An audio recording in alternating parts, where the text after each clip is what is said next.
Hello, ladies and gentlemen, and welcome to the October 8th Raw review. Now, this Raw, let's see in this respect. I may not do what I originally was thinking about, telling you what's going on completely of the show. I'm going to go in this kind of direction, thinking what was different compared to the Raw last week. So, the segments with Mr. McMahon, the backstages, and the opening after John Cena, this, I believe, was created because of where I understand the low ratings of Monday Night Raw. Now, I don't understand fully the Nielsen ratings about how it is, if it's a 1 or a 2 or 3 in the ratings. I only know a little bit about it. So what I understand is this. If you have at least a 2 in the ratings, you are doing terrible. You need 3 and above to do much better than your competition, like Monday Night Football or anything else that's on at the time on a Monday. So I understand that. Wait, I think the camera's crooked. Sorry. I always do this. For what I understand, they did terrible last week. It was already known to be a shitty show. Sorry for my language, ladies and gentlemen. But the Nielsen ratings were really bad. So I'm taking a guess, and I saw the Off the Rope show's review. I didn't see British Fist yet. I didn't get a chance to. But I believe they're right. The show was so bad, and the ratings were so horrible. Vincent Kennedy McMahon, who is about 67, nearing 68 years old, who was known in the Attitude Era to be king, was the one who was carted out for this show. He was really mentioned like crazy out through the show. He had backstages. If you see TNA and see at one point how much Hogan was getting backstage, this is what you have with Vincent Kennedy McMahon. It's not something we usually see, so it's different in a sense that we don't see him often like that. But it didn't really, honestly, it didn't really help the show that much. It overwhelmed it. He had a backstage segment with Paul Heyman where he said basically, I am going to broker a peace between you two because if you didn't see the beginning after John Cena, I have my bits about John Cena later, but if you didn't see it, basically Punk had an attitude with Vince McMahon when he was saying the state of the WWE, basically doing what the State of the Union stuff is because of politics that's coming up in the next month or so. But essentially, Punk interferes. Punk says his bit and smacks the crap out of Vincent Kennedy McMahon. Well, not really that hard because he is in the 60s. And it didn't look like it was that hard of a smack. Not saying it didn't sound good, but you know what I mean, ladies and gentlemen. And this is when Vince McMahon basically said, we are going to have a match later that night. And most of the night was covered with that. You had a backstage with Punk and Heyman. You had a backstage with basically McMahon talking with JR, where JR is saying basically, you can't do this, this is not safe for you. I don't want to see you hurt. And that little bit where they talked about Stone Cold, pretty much saying they couldn't talk about Hogan because Hogan was the biggest draw for that company. So they had to go for the second biggest draw in their history, which is Stone Cold Steve Austin, which is understandable. You're not going to bring up Hogan when he's at another promotion. You'll be giving publicity to the other promotion. You don't want to do it. And McMahon is not going to do that, even if Hogan and McMahon really don't have any problems anymore. And I don't really know if they still have some type of odds to one another. I don't believe so. They pretty much have their piece already done. But essentially speaking, he's not going to give promotion to TNA. So that's why they went to Stone Cold. Throughout the night, this is the criteria the entire night, talking about that match, talking about the replays of the snack. And I wrote the snack that was heard around the world. Essentially, the entire world was revolved around the entire WWE. So I'll tell you what the match was at the end, but I'm just going to leave it as that. You had a backstage with Punk and Heyman. You had backstage with Punk and AJ. I'm not going to explain that. It was just a lot of backstages. So, our first match was Ryback Now, with John Cena makes an appearance on the show. You can see they had tape on his arms, which I think that was due to the surgery, or they could be for show. Either way, it doesn't matter. We all know for truth that he actually had the surgery on his elbow and he's injured.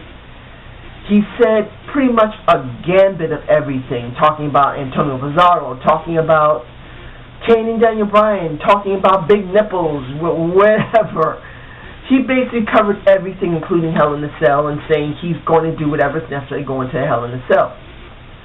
The thing that got me about this segment was when he left, after he gave a little kid his hat, and walks up to the ring, Ryback comes out, and they have their flat-out stare at one another instantly. This makes me have a feeling that I'm going to say at the end of the show, and I know I've said this at least once or twice already in any of my other videos, but I'm going to say something is going on with Cena. I will give my feeling about that later. Now, Ryback basically squashes Primo Epico. He does a much better job than he did with Tenzai, which was a total disaster. Either he could not muscle Tenzai over. I heard people saying that Tenzai saddlebagged. The way I saw it, basically, Ryback did not have the muscle at that moment. I don't know what was going on with Ryback. Maybe he wasn't feeling well. Maybe he didn't eat his Wheaties. Maybe he didn't go into the gym that day. It was not Tenzai's fault. The first two times, he just could not get the man up. It wasn't the point that Tenzai didn't hold on to him. He just couldn't muscle the man up. So the crowd was still into Ryback, which I'm happy about. Ryback still doing a good progression, going up against people. I would rather see him going into an actual feud than just squashing people. He is not Goldberg. I've seen a little bit of Goldberg over the years. In the time I could watch wrestling, he's not a Goldberg. No matter if you say Goldberg was a main eventer or mid-card or whatever, he doesn't have the same type of feel as a Goldberg, even though they're trying to package him somewhat like it, or like it. Either way, he just doesn't have it. So he's not going to feel right when it's time. This time, actually, he needs a feud. I'm sorry, ladies and gentlemen. People don't mind him squashing people. That's good and all, but I need to see how much he can perform in a feud. And if they're going to give him a mouthpiece, if they're not going to give him a mouthpiece, is he going to learn how to do more things in the ring instead of just muscle moves? He needs more. As his criteria is feed me more, I need to see more of this man. Not saying he won't be great eventually, Batista did a lot of power moves, but he had more in his arsenal, like the 5 tools they talk about. I only see maybe the physique, and maybe there's been maybe 1 or 2 times he's been on the mic, so I can't tell if he has the mic skills. He definitely doesn't have the way to talk about a story in the ring yet. His ring presence, people now recognize he's a monster, so you could say he has ring presence as a monster babyface. But when it comes to charisma, we haven't seen any yet. It doesn't mean he's not doing well, but it just doesn't feel like it. So I'm going to leave it as that. The next is my girl, my Naomi, finally came on screen. I forgot to mention this. My Naomi, Cameron was there, but my Naomi is there. Oh, wearing something lovely. You got Brodus Clay that looked like it would have been interesting with R-Truth. Since R-Truth has been a tweener, now he's showing more as a face. It would have been alright if he became an in-betweener at that moment.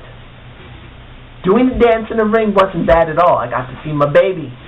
But honestly, this section right before Vince McMahon went on stage, went on the ring, which is the stage, didn't need to happen. They could have done this later in the show.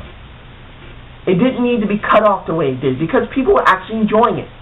I know I was enjoying looking at the woman I love.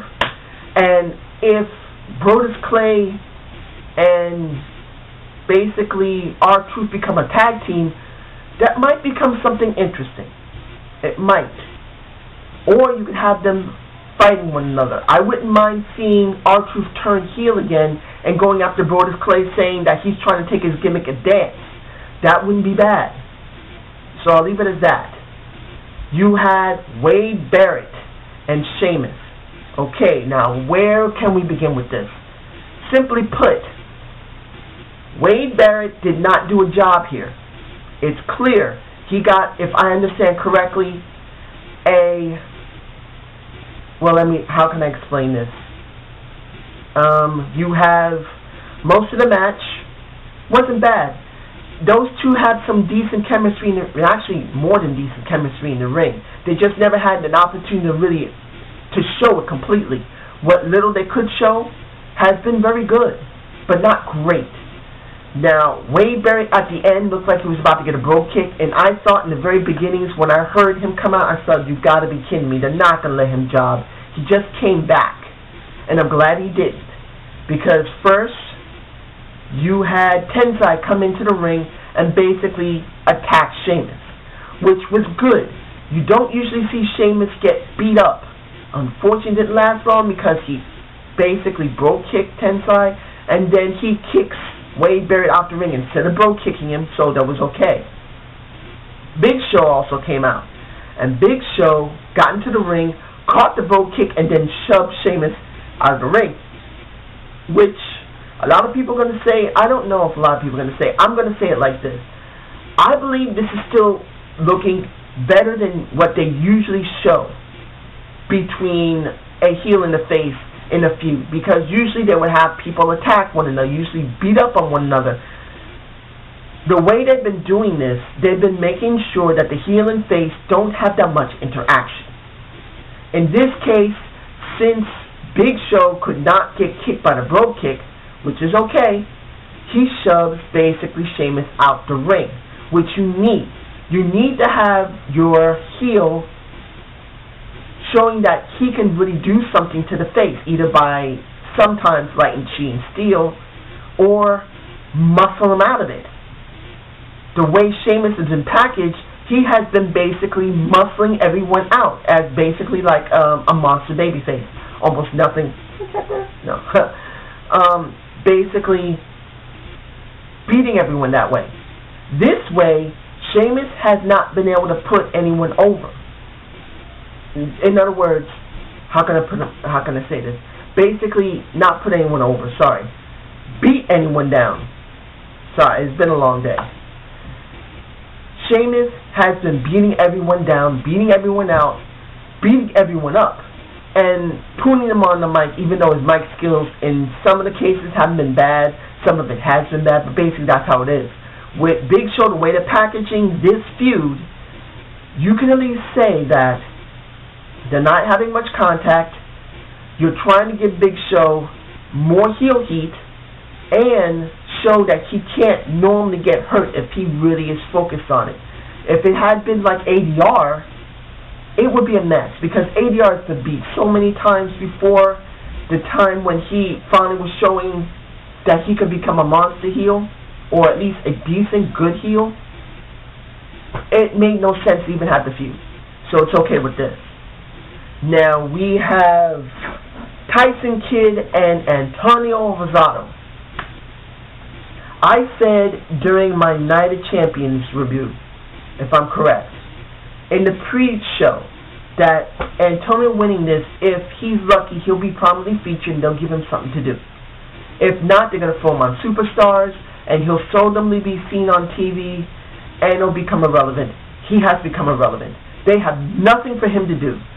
Next, what happened to Santino? Next, what happened to basically Zack Ryder? They didn't make no feuds with them. And with Santino and Oksana, they didn't continue it. They didn't even show Oksana trying to make up with Antonio, or maybe going to Santino in a match that those two had. They had one more match, and I believe that was on Wednesday Night Main Event, I believe. I'm not sure. No, not Wednesday Night Main Event. I'm sorry.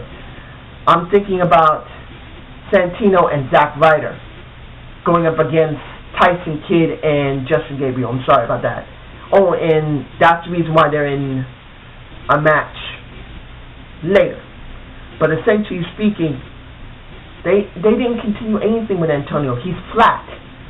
And the uppercut of destruction, as I call it, now has become irrelevant. It's still a wonderfully beautiful move. Seeing someone get shoved up in the air and getting that European uppercut is something you don't usually see. It's a very nice move. He could make that his finisher instead of the neutralizer, which is still also a good move. He could do that as a finishing move. It's something you don't see. But essentially, he wins over Tyson Kidd where it becomes meaningless. You just don't see anything there. Now I'm going to go with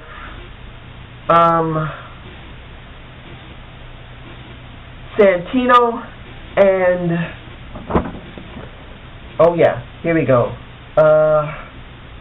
Wait a minute, where is it? Oh my goodness, I lost track.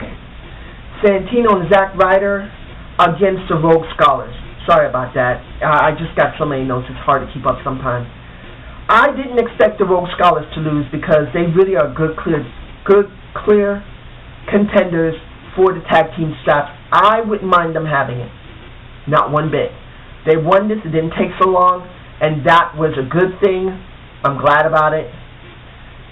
What happened after that, when it came to the Encore and to Heath Slater, when they beat down Santino, we can see the one-man band, Heath Slater, one-man band, baby. Sometimes he makes me think of basically Elvis, Elvis wannabe. Oh, yeah. And Elvis always was like a one-man band. You got Drew McIntyre, who looks like he is a headbanger, flat out. He looks like the headbanger in the group. Flat out goes, yeah. And Ginger, I don't know what the hell he is. He looks like someone that they needed someone extra, and they just threw Ginger in there because they just wanted an extra guy in there. The guy that whatever. The only problem I see is with this faction, there is no direction. They had no promo segments. They're only going after one person, with Santino, which they didn't need to go after Santino. They could have gone after other people. Look, with Heath Slater, he has jobbed to so many people. What they could have done with the Encore, I believe this. Let him go up against everyone. They did it once with Brodus Clay. Now they've done it twice with Santino. Move on to someone else. Keep going through the people that Heath Slater has been basically jobbing to, has been defeated by. Then they start doing promo segments saying, we're going after everybody who screwed us. Do Heath Slater first, then Drew McIntyre next, then Jinder Mahal. Let it go that way. Then this is my belief, that this will make Encore more interesting. Because they're going to go after the people that screwed them over, or go after the people who have basically beat them. Right now, they're not doing anything. And the one-man band, this would be his chance to shine if they would give it to him, but I don't see it. I see this is going to be a mess, and it's going to break apart soon. Maybe, and I hope not, maybe they'll do as I hope they'll do, and let them go after people that they all have been jobbing to. Now, next is, Larry King. I would have liked to see, instead of Larry King now with The Miz, Miz and Miz TV with Larry King. Why couldn't it have been the opposite? Why? Larry King, and I'm not saying the man is irrelevant. He had Larry King Live. He was well known in CNN. He now has the Hulu show, Larry King Now. But you know what? It would have been better for The Miz. Particularly, I checked his wiki. That was his birthday. The Miz is now 32 years old. He was born in 1980. He's 32 years old. That would have been a more better gift for him than to have his ass kicked by Kofi, and we know clearly that Kofi now is going after the IC Championship. It looks like they finally split him off from R-Truth because they did their run. Kofi's done. Let him go up the IC title. I said in the SmackDown, Kofi has been known to do basically the titles, tag team titles. He's done it with more than one person. He's done the IC title. I don't know if he's done the U.S. title. I have not checked his wiki yet. I think he has done the U.S. title as well. He's done 3 different titles. he's trapped in mid-card hell, and now they're going to probably throw him at The Miz to give him something to do. And if The Miz doesn't just move on to try and go into the title scene of the World Championship or the WWE Championship, Kofi's just trapped. And I feel sorry for him. It just sucks. The segment, I was actually bored with it. There was nothing there. I'd rather see Miz TV with Larry King on it than Larry King with The Miz. There was just nothing there. So the next thing was Eve and Caitlyn's Divas Championship. It was short, thank goodness. Eve did a submission, which was something you don't usually see. Oh, wait. When it came to SmackDown, we actually had a possible submission from Alicia Fox. Ergo, so Alicia Fox tries to pull off a submission while facing Layla. Now we got Caitlyn and Eve, but this time you let Eve get the submission off, then basically Alicia Fox. You have Layla on commentary. She says she doesn't care who she faces. Fine. I still say, if it's possible, Michelle McCool is the one who set everything up, but still, I say this clearly. Next to Michelle McCool trying to do something to Layla, Eve is still grabbing power. I really believe it. There's going to be a confrontation between her and Teddy Long eventually. We'll see the SmackDown, if I'm right or not, that if it's going to be more elevated or pushed. We'll find this out. Anything else? Oh, Dolph Ziggler and ADR versus the tag team. Hell no. Dolph and ADR did not gain nothing from this. Dolph jobs. The only ones who get more of a benefit is Kane and Daniel Bryan. They get to be seen more. People are really into them right now. Fine. For the tag team champions. Good. But having Dolph and ADR, I would have, like I said on my SmackDown review, if ADR and David Otunga, and I know people don't like a David Otunga, I don't blame you. It could have been ADR and Dolph Ziggler, but since Dolph has the briefcase, you have to leave him out of it. It would have been better, like I said in my SmackDown review, let ADR and David Otunga, by hook or by crook, get the win. It could have been the Rogue Scholars going in and interfering, because I feel like the Rogue Scholars are going to get those straps. That's my belief. But essentially, having David Otunga and ADR basically win over the tag team champions, they could have been a wild card. This, ADR has become totally irrelevant now. He's done nothing. And Dolph Ziggler has jobbed so much.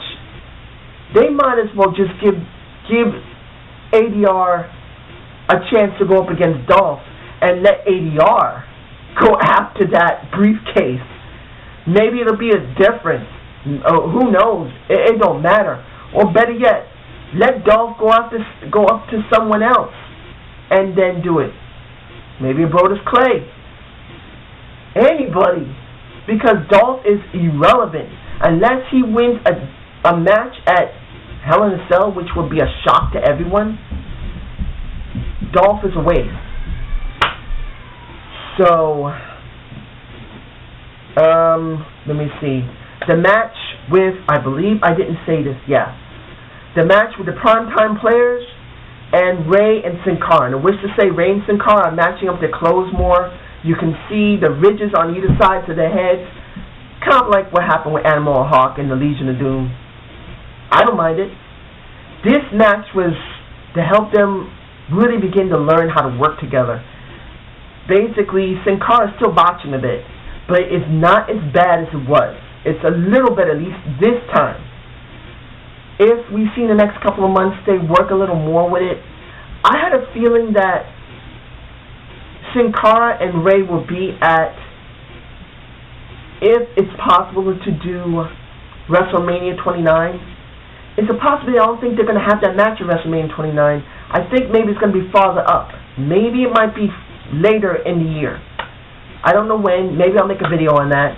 But essentially, Primetime Players lost. Fine. Now you have the Rogue Scholars against basically Ray and Sin Cara, which is okay.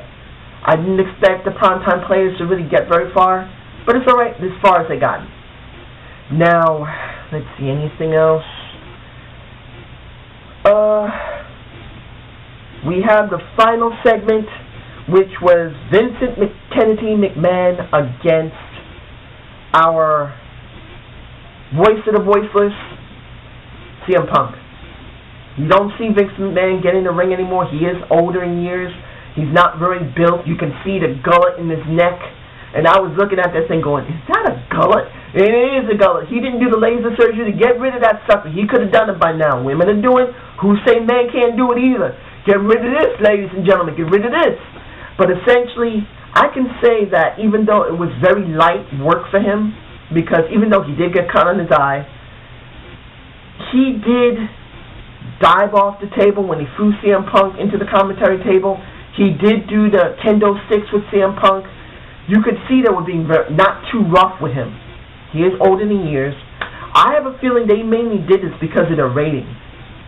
And especially next to the ratings, see it like this, ladies and gentlemen, the ratings also reflect on basically Linda. If the WWE is really doing bad, it makes Linda look bad because then they're saying they're trying to make work for people. It's not working. This brings up the ratings. This makes Linda look a little better. And basically, Vincent Kennedy McMahon hasn't done it in a while. I'm sure, from what I understand, he doesn't mind doing it. He still likes going in outside in the ring and everything. He still likes to do it. In the end, when CM Punk was about to give the GTS, Ryback comes out, tries to squash him, runs away, and then Cena throws CM Punk back in the ring. Then he still slides out and goes into the crowd. And this is what I'm saying in my last videos. I'm going to say it again.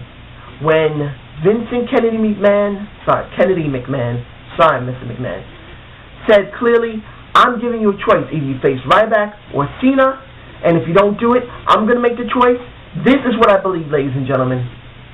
You're going to have CM Punk not make the decision, and the one that's going to be chosen will not be John Cena, it's going to be Ryback, because the way they've been doing Ryback, particularly in the beginning of the show, when you see Ryback come out right after John Cena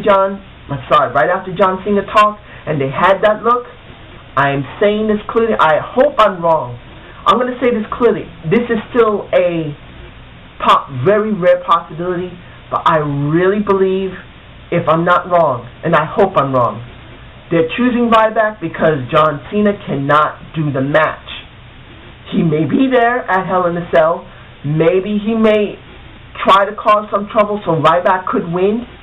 But honestly speaking, Ryback is going to be in Hell in a Cell. I do not see this being John Cena. Because if it was going to be John Cena, Mr. McMahon should have never said simply, I'll make the decision for you. Even though it's supposed to be something for suspense to bring people in for the next day, I don't have a good feeling about this. I think Ryback is way too early for this, and I have a feeling they're going to make him do it. So this is how I feel about this show, and my ratings are C. It wasn't that great, but it still got things to be done, and I also wish to say the crowd was loving Vincent Kennedy McMahon, saying this is awesome. But I still say this is a C show. So I hope you like this Zane view. Subscribe and comment. Sorry it's a little late. It's been a hectic day, as I always say. I'm always busy doing something. So you guys take care, and hopefully I will be doing a video soon on Kofi Kingston. Good night, ladies and gentlemen.